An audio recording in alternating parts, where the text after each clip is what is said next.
Hi, and thanks for listening to Gossip with Celebrity, brought to you by Celebrity.com. This week we talk about the Royals, Laurie Laughlin, Peter Cook, and the Game of Thrones showrunners. Our user feedback is about how awesome we are, and we end with our weekly feature, the Comments of the Week. The stories and photos we talk about can be found at Celebrity.com/podcast under episode 35. Hi, I'm Katie, the founder and editor of Celebrity.com, and I write as Celebrity. And I'm Chandra, I'm the head writer for Celebrity, and I write as Kaiser. So today is Halloween. We record on Thursdays. And my town, they said that they're postponing Halloween, including trick-or-treating, to Friday. How can they even do that? Like, you can't change the date of a holiday. I don't get this. Well, I mean, it's an extraordinary circumstance for us here in Virginia because we're getting, like, really bad storms right around prime trick-or-treating time. My town is getting tornado watches, so. Oh, I'm sorry. I didn't even hear that.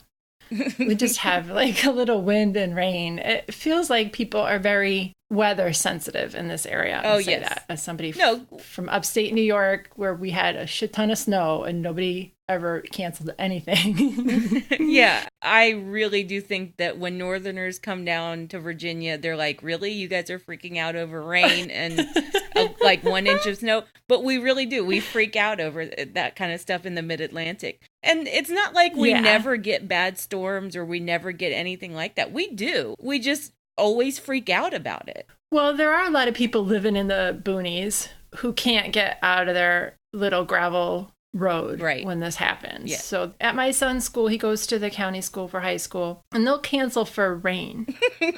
And we live in town, so he's pretty happy with that. You know. Oh, I remember in college, I had classes canceled because of rain one time. But it was a really bad storm, to be fair. It was like the remnants of a hurricane. But still, it was really just bad rain. Right? I don't know, man. I'm used to just powering through. You go do your stuff no matter what. I offended a few people when I moved to Connecticut. And I was like, you didn't think I would come into work because there were 2 inches of snow? I mean, come on.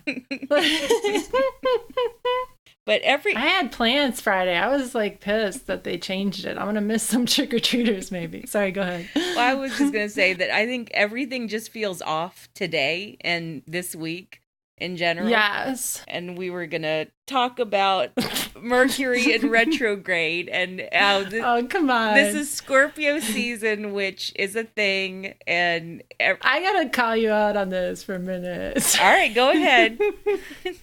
You pasted. Okay, so we have this document we look at on Google Docs together while we're recording this. You pasted 2 paragraphs worth of Mercury rising background. You never do this for any of the celebrity stuff we cover.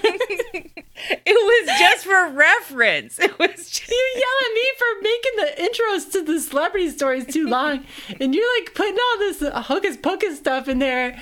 I'm like, come on. No, I just wanted to talk about it a little bit. I'm not going to read this like 2-paragraph astrology stuff. But I just wanted to say that like Scorpio season is already crazy, and then you add retrograde Mercury into it, and it's like that's why everything feels off. I don't know about you, but I've been on edge all day. The work has been the worst this week, completely. I can't tell in your writing, because your writing is, I mean, you're a little saltier than normal, but you're still churning out the stories. But yeah, I don't feel this way. I pulled out my back this week, and I pretty much slept a lot of yesterday. Scorpio season, but I'm telling you.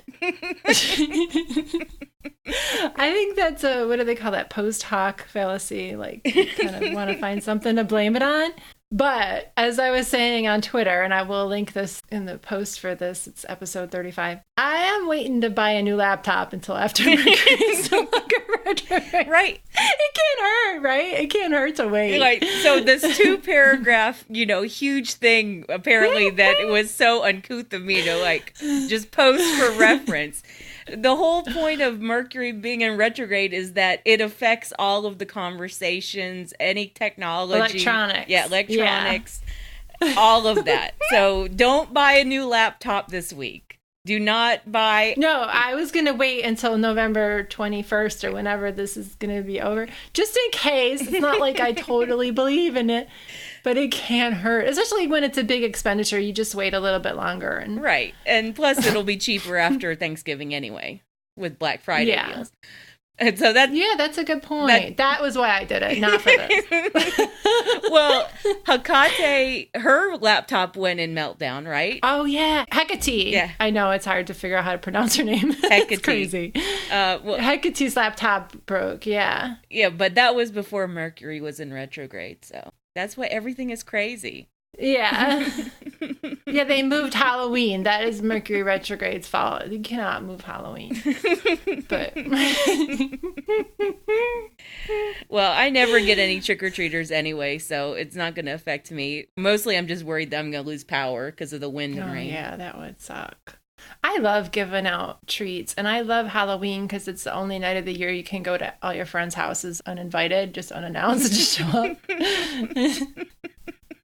I used to do that when my son was little and he was trick-or-treating. We would just go to the friends' houses and hang out for a while. Plus, it's free candy. I mean, you can't beat that. But, yeah. Yeah, you like Halloween. I don't, so. I like all the candy holidays, but Halloween is my favorite by far. Well, everything is a candy holiday at this point. Yes, that's good. Except for Thanksgiving. But Thanksgiving's a food holiday, and that's almost as good. And you got pie. They have Thanksgiving candy, don't they? No. What is the use of Thanksgiving candy? What is Thanksgiving candy? Well, I guess every candy is Thanksgiving candy. I don't know. Well, like, you could have some chocolate, but mostly it's about pie. Yeah. Well, I guess I'm kind of thinking Thanksgiving is a candy holiday because they always have Christmas candy out by Thanksgiving anyway, so. Yeah, like the crappy filled chocolates and stuff are like out by Thanksgiving, you know? Yeah, well, don't diss the Reese's tree peanut butter. Reese's are good. Yeah, I am not dissing the Reese's trees. I'm dissing like the filled chocolates. What's the brand of crappy chocolates in the box that everyone has around? And you're like, okay. And you try to find the caramel ones and you end up with the fruit one. Oh, yeah, I know what you're talking about. Yeah, those boxes. Yeah. I totally give those to people for Christmas, though. I really do. I give them to my neighbors. Well, that's good. And then you eat the good ones, and then you save the rest for company, and they're like, "Oh, this is good," and they're spitting it into a napkin. Hey, some of those fruit ones are all right. Like the strawberry with chocolate, that's good. No, they're tolerable. See, this is why you like white chocolate. Oh, such shade. Oh, this is why you like white chocolate. Whatever. Or you would say that. Okay, so the royal stuff this week. This was huge. It's huge every week, and it's good for business, but it does get tiresome for us, and I can't imagine what it's like to be the Sussexes. So the MPs, including Holly Lynch and a total of 72 female MPs, wrote a letter of support for Duchess Meghan. They called out the British press for being racist, but they didn't use the word racist. It was just heavily implied. It said that, in part, we are calling out what can only be described as outdated colonial undertones to some of these stories. And then Holly Lynch, the MP, was interviewed, and she said that Meghan called her to thank her for issuing that letter, which was super nice of her. And she didn't... Sorry, go ahead. No. I was just saying she didn't say the word racist in the interview, but when she was asked if it was racist, she said yes. Yeah, it was racist. And yeah, no doubt. I liked that she said colonial undertones because that's a thing in Britain. You know, it's not such a thing in America where we don't really say, oh, someone's a neo-colonialist. The British Empire is founded on colonialism or neo-colonialism. We could say that and it would be accurate, but it's not a thing we say, I think. Yes, that's true. We have an American empire and we treat, people in the American empire like crap too, but we just don't get called out on it and we don't call each other out on it as well. Like what happened in Puerto Rico was colonialist. Oh, yeah. Oof. But yeah, I liked what Holly Lynch had to say and I thought the letter was good. I mean, it's kind of, in some senses, a non-story because it's nice that these women are supporting her. It's nice that they spoke out publicly, but it just kind of underlines the fact that no one in the Windsor family is really coming out and saying... Nobody defended Meghan, yeah. you know what? Meghan is being treated really unfairly. And it's because half of them are doing the smearing. So, or they're benefiting from it. Whatever is happening, they are very quick to deny other stories, but not to deny these for her. And that is what highlights it for me, and you've been pointing that out for such a long time. Yeah. There are a lot of stories this week about how Andrew is being ignored, that no one is talking about the Duke of York right now, even though there are big stories around Jeffrey Epstein's death. Around his death, and then what was that story about Andrew trying to act like the photo of him with his arm around that girl when she was 17 was photoshopped? Uh-huh. This is a new angle that he's claiming now, where this photo has been out for months, or the photo's been out for years, but the focus on it has been for the past few months. But nobody's reporting on this. These are real crimes he committed. Yes. And Meghan's crime is that she's a biracial woman who wore jeans at Wimbledon and maybe put her hands in her pockets, or, you know. She's so nice. I don't know how anybody could dislike her. She just has this warmth and this kindness to her. Yes. I don't know how anybody could think she's at all conniving. I can't with these people. I think she's smart, and that freaks people out. Instead of saying, wow, you know, isn't it great that a smart, lovely woman married a prince? They go to, she's conniving, she's scheming. She's an actress, so she must be acting. Actress, yeah. So here's the clip from Holly Lynch talking about the coverage about Meghan and what she means to the country. And you think there are colonial racist undertones to it?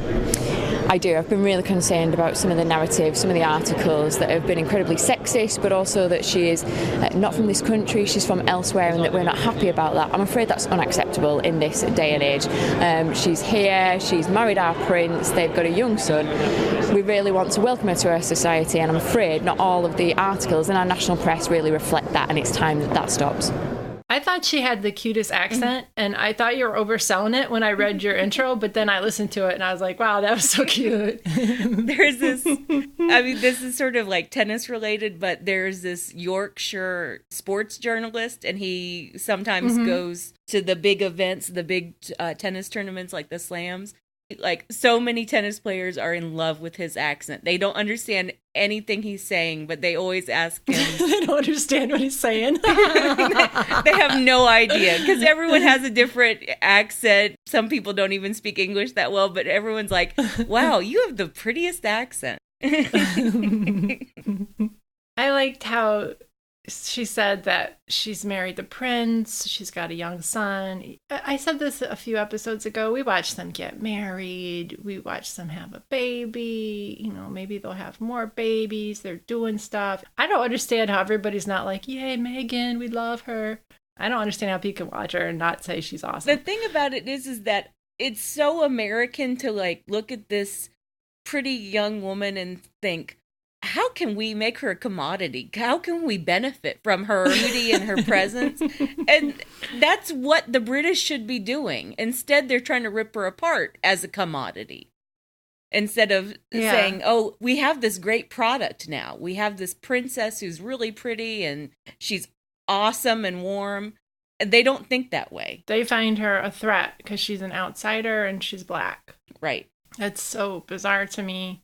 It just really highlights a lot of the crazy stuff that's been happening in our society with these horrible racist people. It does, like how they can look at something and see something completely different and see vulnerable families and people and consider them a threat. What I think is interesting is that this whole Meghan thing has raised this debate, just specifically in the UK, about whether things are racist and whether or not they can call them racist. We've been having this conversation for years, decades in America about what to call racist, whether or not we should refer to someone as a racist. And it's like this brand new thing for people in Great Britain. I don't really know as much about that. And I've heard them say racial. Yeah. What do they call it? They don't say racist. They say it's racial. Yeah, racial undertones. Racial undertones. No, it's racist. Yeah, it's racist. And now they're saying, well, can we say that people are being racist towards Meghan? Yes, say that, please. When they use this language about her, They are. And it's very clear. But, yeah. So let's move on to Lori Laughlin. It's sad in some sense, but mostly it's just really funny. The quotes are incredible coming out of this story. So this is her third People magazine cover. Felicity Huffman got one too. But in between then, she's been talking to people constantly. And she never changed her tune. Not even when she's facing decades in prison. She's still the victim. We don't understand her. Oh my God, you guys, can't you just see? You would do it for your daughters too. Her story has changed a little bit. At first it was, I'm so innocent, I'm going to prove that I'm so innocent in court. Okay. And now it's been tweaked a little bit to, obviously, I should have taken the plea deal when I had the chance, but I'm still going to fight this in court. Okay. From my perspective, she's incapable of seeing herself in any other way other than a victim. Yes. And an innocent person. So here's an excerpt from her People magazine cover story, and Karen on Twitter asked us to read this to music, so of course we're going to do that since I love to do that. You didn't even have to ask, but we appreciate it. Does she regret not taking the deal? Of course she does, because it would have been easier. But taking the deal would have admitted guilt, and she believes she was duped by unscrupulous people who enriched themselves off of her. It is her position that she was not some sort of criminal mastermind. She just wanted what was best for her daughters, and it has turned into an ongoing nightmare. Duped by unscrupulous people who enriched themselves off of her. Can you believe the audacity of that? Who is writing this? Laurie is writing this. Laurie is writing this down and going to People magazine saying, say that this is from a friend of Laurie's. Ooh, and then today, you covered the story that she would take the fall for her daughters if they were charged. I love that story. Oh, like her daughters did the crimes, but she will just fall on her sword for them. What the hell? Laurie thinks that she's a gangster now. She really does.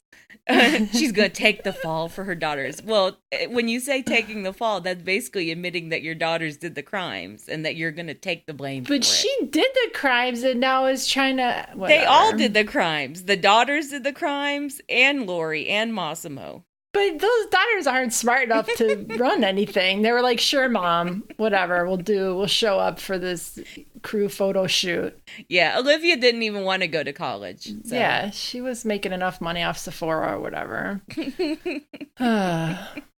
Duped by unscrupulous people. Laurie is so innocent, you guys. She's the only one with scruples. She was manipulated and duped. Oh, God. Oh, no. And then... the picture of her on People magazine, they like photoshopped in wrinkles around her eyes. Like they made her look worse on purpose. They put the old filter on her face or something. Did you see that? It's a rare picture where she doesn't look all, perfect. No, I think they probably just did not Photoshop it at all. Probably. I think they highlighted them. And... could have been. So Peter Cook is Christie Brinkley's ex-husband. He's 61. He's just a horrible person, an emotionally abusive piece of shit. And his second ex-wife apologized to Christie for, targeting her during her marriage to Peter because she realized that he was as much of a jerk as Christie said. And the second ex-wife also said that Peter Cook has a real thing for young women. She didn't say underage. She just said young women, like 18, 19, 20. So he cheated on Christie with a 19-year-old girl who worked in his office. Mm-hmm. And then he dated, quote unquote, dated an 18-year-old girl who worked with him. I mean, this is borderline underage, not underage, but borderline. Yeah. And so you didn't actually say what is happening. He's now in... No, I just want to give the background. Yeah, that's all the background. So now, this week, he announced that he's engaged to a 21-year-old who is still a college student. She goes to Tulane, maybe. That's what she claims. And she's going to graduate in a few years. We'll see about that. And 2 years, yeah. Apparently he proposed to her in Italy. Yeah, they did a whole photo shoot. Yeah, they did a whole photo shoot, and then he put some of the photos on his Instagram with like a "she said yes" kind of caption. And yes, that's what I said. And the most important photo was obviously the shot of her tits and the ring. And you can't see her tits in the ring. Oh, you can. I'm looking at it now. Her boob is behind the stem of the champagne glass. Classy. It looks like it's covering up her nipple. Oh my gosh. I was like, no. And then I just saw it and looked. So you wrote in that post that she's not as pretty as Sailor, and she's just a blonde woman with big boobs. I took out the blonde woman with big boobs. I am sorry, but I knew that all the blonde women with big boobs would yell at us, and I didn't want to spend all day working on that. So, but it is the fucking truth. You're not wrong. You were not wrong. She has a face like a Picasso.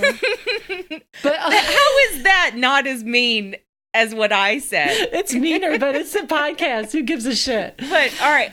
But a lot of that is styling. She has like, just watch YouTube videos. My God, she has like Groucho Marx eyebrows. She does not know how to apply makeup at all. I was actually going to be nice about her looks in the podcast. Like, no, who cares? It's the podcast. You could say a lot more. Okay, shit here's my view on her look. Like, I think that she is kind of like a handsome girl. Does that make sense? Like, she's got very strong features. If she took care of if she did a different thing with her makeup, she could be pretty. But the way she does her makeup is so garish. Well, she's 21. She's a college student. That's why I was going to defend her. Just watch YouTube. There's so many videos on how to put makeup on. It's not that hard. When I wrote, and then you deleted, that she was just a blonde with big boobs, my point was that she doesn't have to be pretty. You know, he's not interested in like traditionally pretty girl, whatever. He just likes that she's young, she's blonde, and she has big boobs. That's all he was looking for. No, but that he can also control and manipulate her. Let's face it, he's a narcissist. And he's looking for somebody who will just, feed his ego. Yeah, that probably.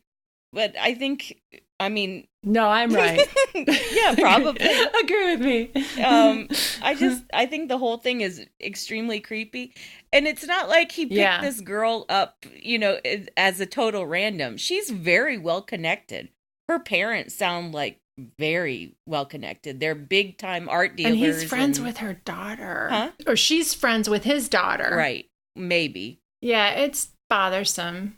It's bothersome. I knew people would defend her if you said anything about her looks, but you were not mean. I just, when we write it, it becomes this whole thing and people nitpick the crap out of us. Right. My criticism was more about him. Like, he wasn't looking for, something super special. He wasn't looking for, model good looks. He was just looking for a young blonde with big boobs. That's all he wanted. Classy, apparently. Like, she was wearing this low-cut tank top. I think she's a handsome girl. I think she has a great figure. Yeah, she's got a good It's figure. like a Jennifer Aniston face to me. That's the kind of feature she has. Very strong, Strong, yeah. Yeah, that's attractive. It's just the way she's doing her makeup. But the whole thing is bothersome, and I hope she gets out of it before she marries. Or if she marries him, that she gets a good chunk of his money. That would be a good outcome for her. Let's be honest. Like, if they do get married, it'll last just a few years. I mean, he'll want someone younger after that. Oh, God, these guys are disgusting. Oh, right? Maybe with that money, she can learn how to do her makeup correctly. It's free. It's not that hard to learn. So the creators of Game of Thrones, David Benioff and D.B. Weiss, admitted at the Austin Film Festival that when they started doing Game of Thrones, they had no idea what they were doing. And they were just learning as they went along. Yeah, that whole Twitter thread of the revelations that they were making during the film festival was just obscene. All the mistakes they were making, how they weren't taking advice from HBO. They insisted on writing almost all of the scripts themselves, even though they had no understanding of the characters, and they kept having to ask the actors for insights on the characters. Oh, man. And they lost their 3-picture deal for Star Wars with Lucasfilm. And the head of Lucasfilm, Kathleen Kennedy, said that was because they signed a deal with Netflix around the same time. Well, she didn't say that. Right. The Hollywood Reporter said that. And okay. That Hollywood Reporter story was very dishy in a very shady way. They made it sound like, obviously, Kathleen Kennedy was not happy about Weiss and Benioff going and signing that Netflix deal about months. They signed that deal months after they signed the Star Wars deal. And so she wasn't happy about that, but they made it sound like it was just yet another error on her part. Oh. That she's been making all of these mistakes and that this was just the latest one, hiring these chuckleheads. For a 3-picture Star Wars deal. People have been taking issue with Kathleen Kennedy for several years now because she keeps handing these huge properties off to untested, like, independent little directors who have no idea how to work with any of the CGI, technology, motion capture, anything. They're wasting so much money, and it's just all because they're white dudes, and they must know what they're doing, right? And they don't. I mean, maybe it's because they also had Game of Thrones, and it makes them seem like they must know what they're doing unless you actually watch Game of Thrones. Yeah, unless you actually realize that everything good about Game of Thrones actually came from the directors they hired and the fact that the actors understood their characters better than the writers. So it's funny that, well, it's not funny. It's actually, it sucks really hard that they screwed up the last season of Game of Thrones so badly because they were in a rush because they wanted to move on to Star Wars. And now they don't have Star Wars and they only have their Netflix deal. But wouldn't they have screwed up that last season of Game of Thrones anyway? Oh, for sure. I mean, that's a handy excuse for them, but they would have screwed it up. Oh, anyway. Obviously. They were already screwing it up in the 7th season, so. All right, let's move on to the user feedback. So Esmom said in a comment, amazing work on the podcast. So many podcasters have studios and equipment and staff to make the whole thing a little easier. Y'all are, to borrow a phrase from Kaiser, ballers. All right, I'm just also very cheap. So, and I have control issues. I like everything to be a certain way. So I could hire somebody to edit it, or I could, hire a team to help, but I feel like they wouldn't do what I wanted anyway. Yeah. And you and I both have control issues anyway, so. We're good for each other that way as long as we agree. And I just have control issues about other things. You have it a lot about technical stuff, like the podcast, and I'm like, maybe not. Oh, that's a good point, that we like to control different things, and that's why it works, too. Yeah, that's true. Yeah. And Thomet, I guess that's his name or her name, said, you guys are the best part about Monday. I'm in Cape Town, so I have to wait until lunchtime. What a treat. So thank you guys. You guys can call us at 434-218-3219 to leave a voicemail or text message, or you can leave us a message on the post for this, or Instagram or Twitter. All right.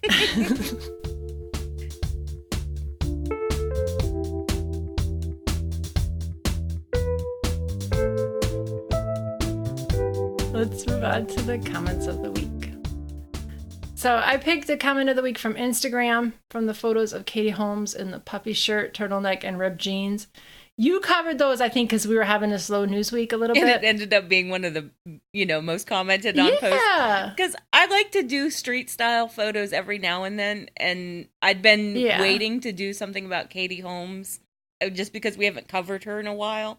And when I saw those puffy shirt photos, I was like, oh, please, I hope we have those. And we did. I mean, she's getting paid by the designer to wear that outfit. And the more ridiculous it is, the more likely people like us are going to talk about it. So it worked. I hope she got paid for that cashmere bra and cardigan set that she wore, because that made it to every fashion page. And it sold out. I think she must have.